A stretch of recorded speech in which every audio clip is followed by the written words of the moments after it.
Check out Fudgy with the Emo Daddy on it. Look at this. Memories.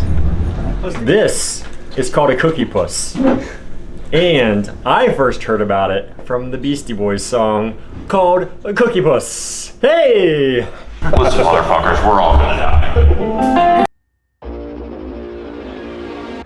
I can't fix this broken heart. I can't reignite this fire. I can't stop this broken record. Skipping static, spinning backward. I lost the storm inside of me. The war at home is never ending. Always never ending. I lost the storm inside of me. The war at home is never ending. So the main challenges dealing with an orchestra and a band is being the absolute kind of communication kind of piece in between. You have to understand what the band are doing and what they go through and the way they rehearse and the way that they put together songs. And then you also have to understand the way that the orchestra thinks and getting, 24 people to jump at the same time when a change is made.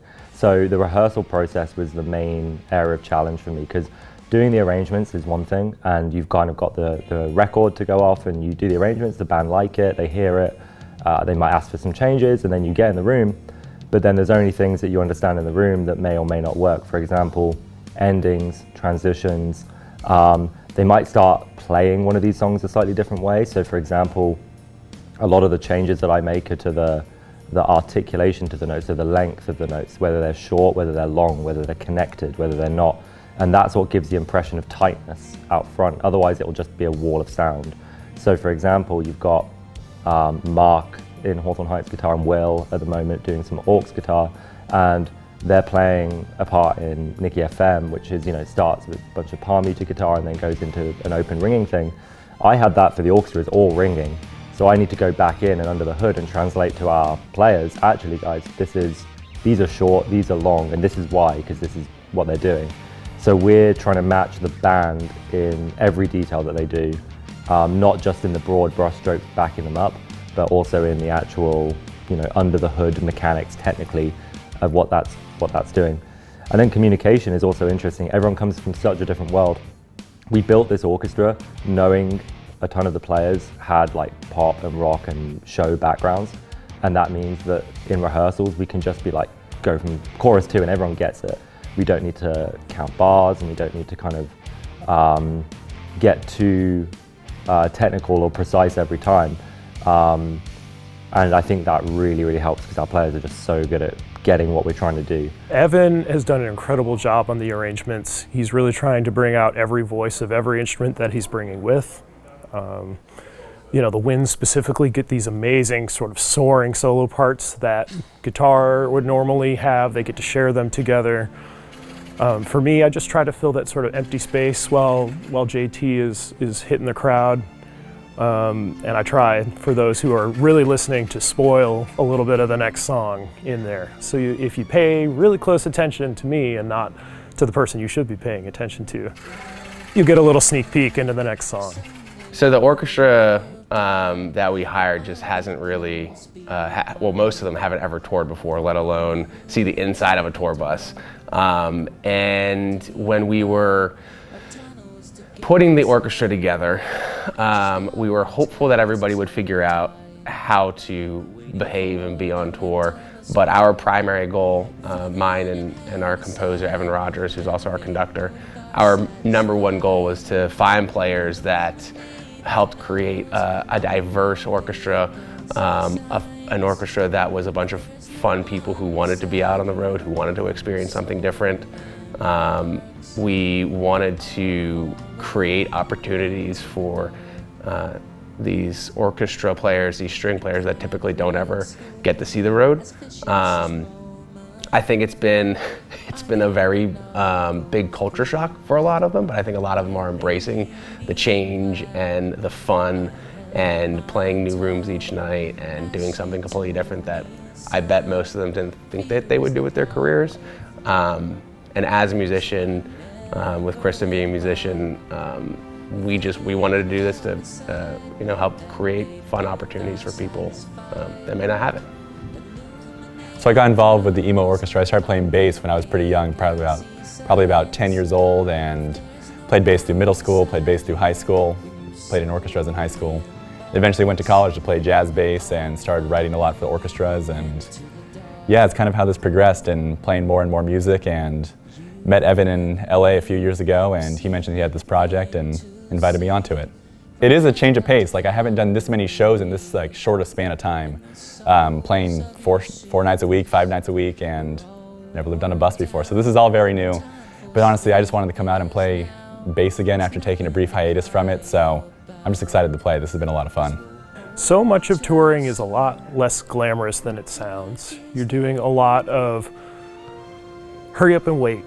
You're doing a lot of situational preparedness that ends up not mattering for 2 or 3 weeks. You pack for the one day it rains, not for the 6 days the sun's out. You've got to keep track of all your stuff. There's all the little logistical things, but it's also sleep when you can, eat when you can, drink water as much as you think you can. It's all a lot less glamorous is really the way to say it. It's not rolling out of a tour bus with a bottle of champagne. It's get on the bus and get what sleep you can, and then find the nearest cup of coffee and get ready for the next show. Happy birthday, Alex. That means we're gonna sing happy birthday. All right? And we're recording this back there, so do not be flat. These are Juilliard-trained musicians back here. They will fuck you up. All right, we're graded on the curve, don't worry. Who's starting this, me? Happy birthday to you.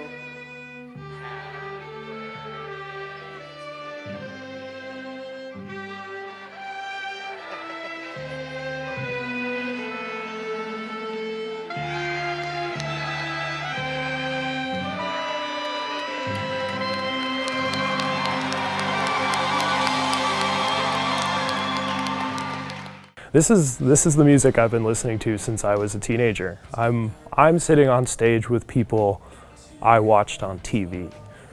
That's weird.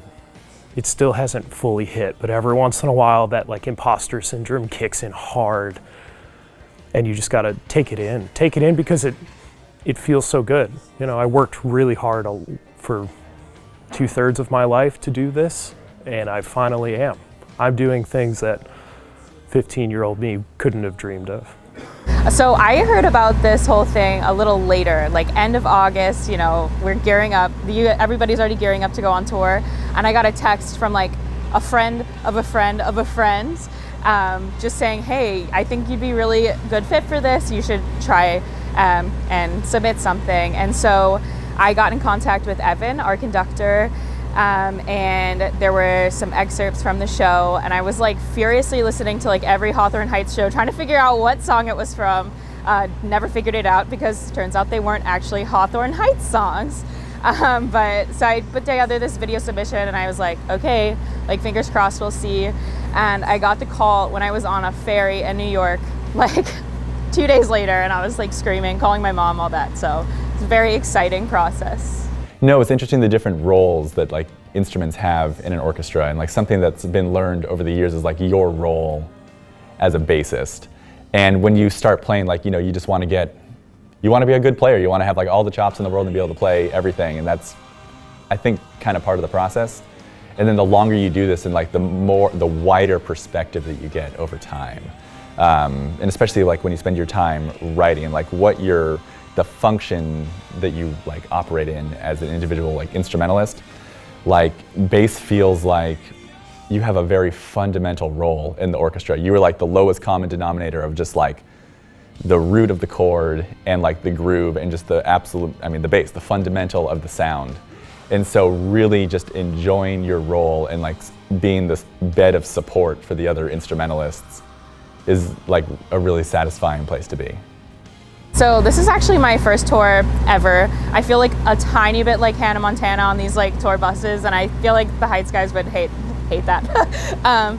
But yeah, I mean, it's been so fun. We just kind of all got thrown together, like this mad dash of hours and hours of rehearsal, but it's been so fun. And like everybody on the bus, we are very close now, and we're just like always with each other. And musically, just it's been so fulfilling. And like, you know, putting two genres that don't typically get put together is just like insane. It's really cool. Everybody's really cool.